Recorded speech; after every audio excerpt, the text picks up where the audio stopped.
My girlfriend cheated on me multiple times, so I set up a fake proposal on her birthday and exposed her in front of everyone. Let me start by giving you a little backstory to set the stage. When I turned 18, I packed up and left home, moving to a rural, blue-collar town to start fresh. I got into the trades, put in the hours, and eventually started making decent money, enough to buy myself a solid place, complete with a 3-car garage to store all my toys. I won't lie, I indulged myself. I worked hard, so I played hard. Growing up, things weren't easy. My family struggled financially, and we never had much. So, when I finally had some money to my name, I made sure to help them out. I paid off their bills, got them out of debt, and did whatever I could to make their lives a little easier. We've always been close, but I'll be the first to admit I'm far from perfect. At one point, I hit rock bottom. After a work injury wrecked my knee and put me out of commission for a while, I ended up hooked on opiates. Surgery kept me off the job for a long stretch, and by the time I got back to work, I was running on painkillers. What started with just the pills eventually escalated. I mixed in some cocaine, and before I knew it, I was in a dark place. I was overworked, miserable, and lonelier than I'd ever been. But my family? They weren't about to let me drown. They pulled me out of that hell, supported me through getting clean, and helped me get my life back on track. Not long after I got sober, around the time I turned 23, I met the woman who would eventually become my ex. Let's call her Tessa. When we first crossed paths, she was in a long-term relationship with a guy who worked in the same town as me. In fact, we both worked in the same camp, but it was big enough that I'd never actually interacted with him. Even though we weren't close, we shared some mutual friends, and through one of them, I met Tessa at a barbecue. That night, she was all over me, throwing out little flirty remarks, and I'd be lying if I said I didn't flirt right back. Later, she texted me. At first, it was innocent enough, just small talk with a few dirty jokes thrown in. I could tell she wanted me to take the bait, but I held back until the day she told me she'd broken up with her boyfriend. After that, whenever I had an off weekend, I'd drive 3 hours just to see her. We'd spend the whole weekend at her place, and let me tell you, she did not disappoint.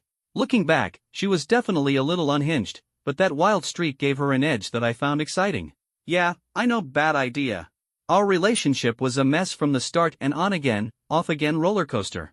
Every time I went out of my way to do something special for her, we'd end up in a huge fight, and she'd break up with me. But the breakups never lasted.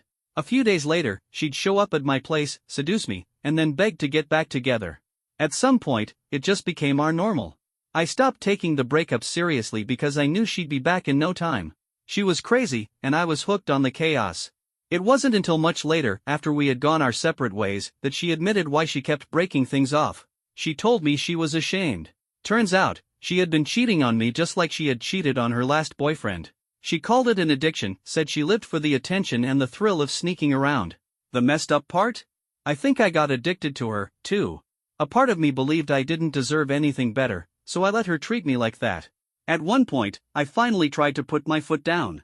I cut ties with her and spent about 4 months focusing on myself. During that time, I took a break from work and went backpacking through Europe, France, Italy, Croatia, and eventually Greece. I met some of the most beautiful women I'd ever seen, and for the first time in a long while, I wasn't thinking about Tessa. I was actually happy. When I got back home, I started making plans for a fresh start. I decided to sell my house, move somewhere warmer, and just travel up north for work when needed. But Tessa must have sensed something was up because, right when I was starting to move on, she called me. She swore she'd changed, said she was ready to commit, wanted to settle down, even talked about marriage and starting a family. She was so convincing that I actually believed her. And that's when things really started to go downhill. My job has never been consistent. Some projects last 2 weeks, others stretch on for months. Whenever I wasn't working, I'd go on unemployment insurance to cover the gaps. By the time Tessa and I got back together, I had sold my place and moved into a new home with her in the city where she lived. But my work schedule meant I was gone for long stretches, sometimes 2 weeks, sometimes 6. Whenever I could, I'd make the trip home, even if it was just for a few days. One time, after being away for 6 weeks, I finally made it home. We had just wrapped up a brutal 10-day shutdown, and the second I walked through the door, something felt off. Tessa was acting different. She started love-bombing me, went all out. The moment I stepped inside, she pulled me into the bedroom, then cooked up a steak dinner, lit a fire outside, and capped the night off with another round in bed. The whole thing felt like a distraction, like she was covering something up. Later that night, we were lying in bed. It was about 2 a.m., and she was completely wasted, 6 beers deep plus a bottle of wine. Tessa's a lightweight, so by that point, she was totally out of it. Out of nowhere, she brought up some guy, let's call him Ned. She said he had randomly messaged her on Instagram. Right away, I felt a red flag go up, but I played it cool, acting like it didn't bother me. But she wouldn't drop it. She kept talking about how funny he was, how much they had been chatting. I tried to steer the conversation somewhere else, but she just kept bringing him up. She just wouldn't drop the subject. Every time the conversation drifted, she found a way to steer it right back to Ned. She went on and on about how he understood her, how he listened, how he just got her in a way I never could. And there I was, lying next to her, completely naked, listening to her sing another man's praises. It felt like a knife twisting in my gut. But I swallowed my pride, forced myself to stay calm, and pretended like it didn't bother me. Then, as if she hadn't already said enough, she told me about how Ned had just gotten out of a long-term relationship. How he was lost, struggling, feeling alone. And in a moment of drunken honesty, she admitted that she'd been confiding in him about us. About our problems. She was pouring out our private struggles to some guy I barely knew, and she didn't even seem to realize what a betrayal that was. My mind reeled, but I held it together. I let her talk. I let her ramble on, half slurring her words, until she eventually passed out. And that's when I made my move. I grabbed her phone and slipped into the bathroom, locking the door behind me. Yeah, I felt a twinge of guilt at first, but that guilt vanished the second I opened her messages. My hands clenched into fists as I scrolled. Not only had she been talking to Ned behind my back, but they'd been exchanging nudes. And not just recently, these messages went back months. All the way to before our 4-month break. By this point, we had been living together for almost a year. A white-hot rage took over. I stormed out of the bathroom, shook her awake, and shoved the phone in her face. She blinked up at me, still drunk and disoriented, while I scrolled through the proof. The pictures, the messages, all of it. She fell apart instantly. She started sobbing, blubbering incoherent apologies between hiccuping breaths. But I couldn't listen to any more of her nonsense. I turned on my heel, grabbed my keys, and left. I crashed at a buddy's place for the night, ignoring the dozens of texts and calls that flooded my phone. She was relentless, begging, pleading, saying she was sorry, saying she needed me. But I refused to pick up. By morning, I decided I had to go back and face the mess. When I walked through the door, my stomach dropped. Tessa was sprawled on the kitchen floor, completely unresponsive. I rushed over, shaking her, trying to wake her up. Panic surged through me until I realized she was breathing, shallow but steady. That's when I noticed the bruise on her forehead. Turns out, she had a full-blown panic attack, hyperventilated to the point of passing out, and smacked her head on the kitchen counter on the way down. She ended up with a mild concussion.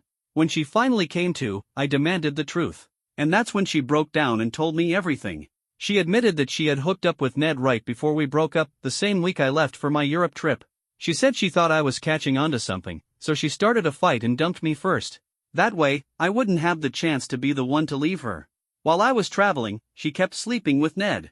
But somewhere along the way, she decided she missed me. The moment I came back, she reeled me in again. And then she hit me with the final bombshell. She didn't just start talking to Ned again while I was away for work recently. She never stopped talking to him. And the reason? Because she had needs. I stared at her, unable to process what I had just heard. Then she laughed bitterly and said it outright. I'm too horny for monogamy.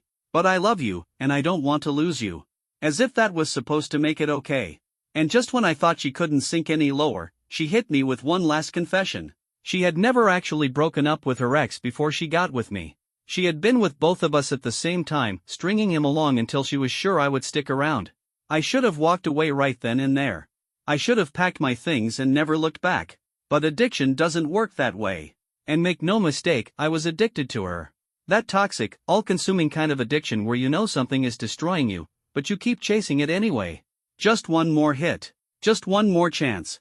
So I told her that if she wanted to stay with me, she had to cut off Ned. Completely. Right in front of me, she sent him a text ending things. I watched her block his number, then block him on Instagram. And for some stupid reason, I let myself believe that meant something. We sat down and talked, and despite everything, I found myself still clinging to the dream. The life I had worked so hard to build, the family I wanted, the future I had envisioned. I had pulled myself out of the gutter. I had fought tooth and nail to turn my life around. And a part of me needed this to work, if only to prove that it could. That I wasn't just a fool chasing after something that was never real. Tessa was thrilled that I had forgiven her. She promised she would never hurt me again. And even though a small voice in the back of my head told me I was making a mistake, I ignored it. But over the next few months, that uneasy feeling never left. She started keeping her phone closer. She angled the screen away from me whenever she texted. Late at night, she'd get notifications from numbers she hadn't saved. I couldn't shake the suspicion that something was off. One day, I decided to do some digging. I checked her social media and saw that she had unblocked Ned and a few other guys. When I confronted her, she gaslit me so hard I started questioning my own sanity. She made me feel like I was being paranoid, so I let it go. But my gut wouldn't let it go. Then one night, while she was in the shower, I grabbed her phone again. And what I found confirmed everything I had feared. There were messages. A lot of messages. From multiple guys. Some were flirtatious. Others were downright explicit. And the final nail in the coffin? A text to Ned. "I miss our last hookup. Can't wait for the next one." I felt sick. I took screenshots of everything and sent them to myself. This time, there was no room for doubt. She had never changed. She had never stopped cheating. And I wasn't going to let her get away with it. Her birthday was coming up. I had planned something special, a fancy hotel room for after a night out with her friends. She thought I was setting up a romantic surprise. In a way, I was. For weeks, I had been dropping hints. Letting little clues slip about how big of a surprise I had in store. Something life-changing. Something she would never forget. She thought I was going to propose. She had no idea what was really coming. They were all eating out of the palm of my hand. Tessa's friends were buzzing with excitement, whispering among themselves, stealing glances at her with knowing smiles. It was obvious that someone had spilled the beans, and honestly, that was perfect. I wanted her to think she knew what was coming. She walked into the hotel suite, glowing with anticipation, completely oblivious. I had set the scene meticulously, candles flickering softly, champagne chilling in an ice bucket, delicate rose petals scattered across the bed.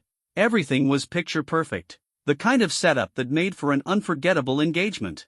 And sure enough, as Tessa stepped inside, her eyes widened, her lips parted in disbelief. Her friends had their phones out, ready to capture the moment. I took a deep breath and launched into my speech.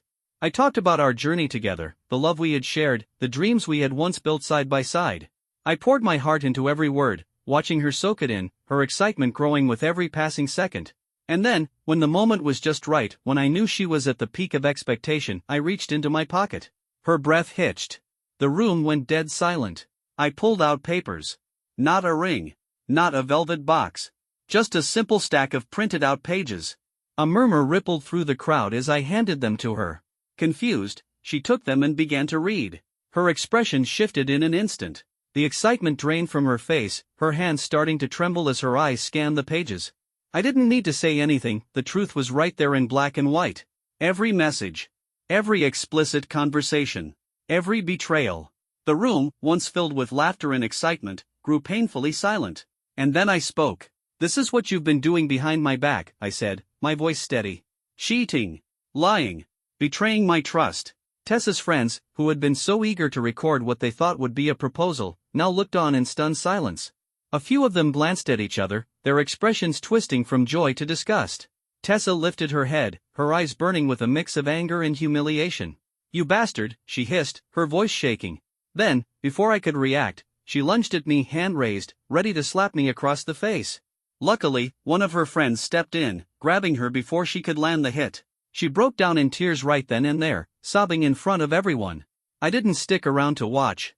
I simply looked at her one last time and said, "I'm done." And then I walked out. The aftermath. The very next morning, I knew I had to take the next steps to really move on. First order of business? Selling the house. I called up a buddy of mine, a real estate agent, and told him the situation. He was professional and understanding, and he got the ball rolling fast. While we waited for the listing to go up, I wasted no time packing up her things. Then I called her. "You need to come pick up your stuff," I told her. When she arrived, she looked wrecked, disheveled, exhausted, and utterly broken. One of her friends from the night before was with her, probably for moral support. There were no more pleas, no more crocodile tears. Just a quiet, resigned acceptance. She loaded her stuff into her car, and when she was done, she handed me the keys to our place. I took them without hesitation. "It's over," I told her. "For good. I'm selling the house." She didn't argue. Not about that, at least. But a few days later, she did reach out again, this time about money. She asked for a cut of the sale, claiming that she had contributed to our life together and deserved something in return. I knew she might pull this stunt, so I had already consulted a lawyer. Legally, she had no claim to the money. Her name wasn't on the deed. She had never contributed to the mortgage or the down payment. She had no real stake in the house. Still, I didn't want a dragged-out fight. So, as a goodwill gesture, I offered her a small sum. Enough to help her move on, but not enough to feel like she had won anything. She took it. Begrudgingly, but she took it. Within a few weeks, my agent had an offer on the house, and I accepted it immediately. With the sale finalized, I used the money to secure a new place for myself somewhere far away from the city where Tessa lived. Somewhere closer to my family. Moving forward. And now, here I am. I'm in therapy. I'm working on me. I hit the gym regularly. I'm focusing on my health, my goals, my future. I'm not ready to start dating again. Maybe not for a long time. And one thing I know for sure? I will never buy another place with someone I can't trust. The wounds are still there, but they're healing. My family has been my rock through all of this, and I couldn't be more grateful for them. So, thanks for listening to me ramble. This whole thing has been cathartic, and I genuinely hope that if someone out there is going through something similar, they find the strength to walk away like I did. For now, I'm planning my next trip to Europe. Maybe a little adventure will help this old dog heal.